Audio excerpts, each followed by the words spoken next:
comes in many names. It is a white crystalline powder or a crystal.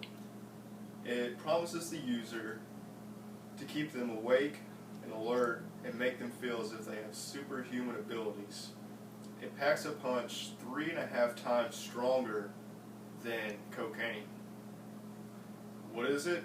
It's methamphetamine. Now, as a criminal justice student, this is coming up more and more. And many people have heard about it a lot on the news, actually. It is growing among college students with the promise to give them better test scores and to help them study for hours. But in the end, it will take everything from them. Now, for my first point, I would like to talk about how it is growing in college students. Now, according to crystalmeth.com, in an article on crystal meth among college students, since 2002, the number of college students that have used the drug in their lifetime has grown, and it has grown every year and is continuing to grow at a steady rate. And according to a documentary called The World's Most Dangerous Drug, methamphetamine use among college students is said to be 1 in 20, or about 5% of college students have tried this in their lifetime. And it's this promise to be able to study for hours and do better on tests. And it's also entering the party scene where many people under the influence of alcohol, just their judgment's not as good and they're trying it more. And it is increasing. And what exactly this does to the body is the second point. You can expect liver damage, increased heart rate, increased body temperature, which can cause stroke and brain damage. And you can also experience something called the meth bugs, where users will feel as if there's actual bugs crawling in them. And in the mind, you'll have hallucinations and delusions similar to that of LSD, increased paranoia. Many users experience severe depression from the come down from that high or rush, and it leads to a lot of suicidal thoughts.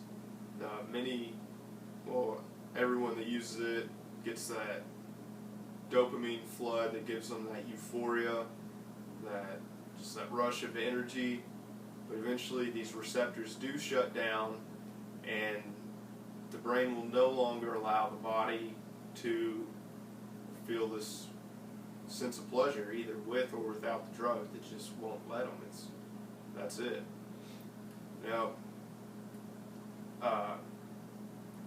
and according to methproject.org, where these symptoms are listed, much of the damage from this drug is permanent. If many users use it for a few years, get off, it's still there. And it's for this reason that my next point is up, is that awareness needs to be raised about this problem among college students. Many will use Adderall, which is an amphetamine, to study, and then many will also use methamphetamine, which is the same class of drug.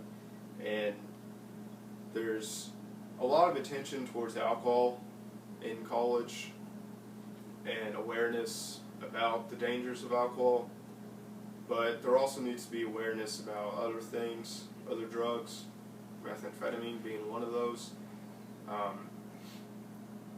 All those issues that it causes to the body and mind is reason enough for that.